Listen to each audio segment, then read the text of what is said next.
Hey guys, if you are preparing for the CKA exam and you have ever felt like tutorials you watched were good but not enough, then you are exactly the kind of learner that I created this channel for. My name is Ravi and I have spent years working hands-on with Kubernetes in real production environments. Not just reading docs, but actually troubleshooting the clusters, fixing broken workloads, designing the storage, building ingress and gateway routing, and dealing with the messy real-world problems that CKA loves to test. I have gone through the popular CKA courses. They are solid, but I realized something important. Most courses teach you what to type, but very few teach you why things work the way they do. And that's the gap, my friends, I'm here to fill. In my videos, I'm going to break down Kubernetes concepts the way engineers actually understand them, with clarity, intuition, real examples. So not just create a PV, but why it binds or doesn't bind.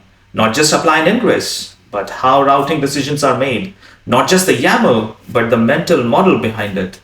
So if you have ever struggled with topics like ingress versus gateway API, storage classes, PV or PVC binding logic, troubleshooting pods that won't schedule, RBAC that doesn't behave, networking that just feels like black magic, I promise you, my friends, you are going to see these topics in a completely new light.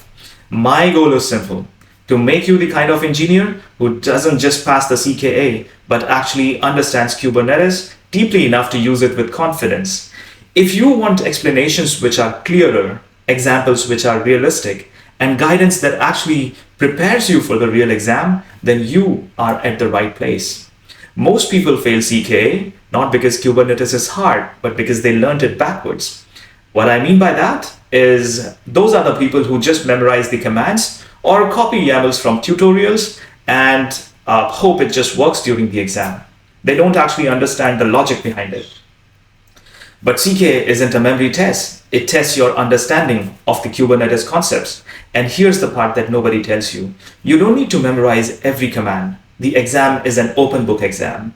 You will have full access to the official Kubernetes documentation, which is kubernetes.io, even during the exam. What you do need is the ability to navigate the docs quickly, know where the example manifests live, and understand what those YAML files actually mean. When you truly understand how Kubernetes works, everything becomes easy, which is finding the right docs, modifying the right fields, fixing unexpected issues, and everything else that CKA silently expects you to be good at. And that's exactly what I'm here to teach you. Let's get you certified, and more importantly, let's make you dangerously good at Kubernetes.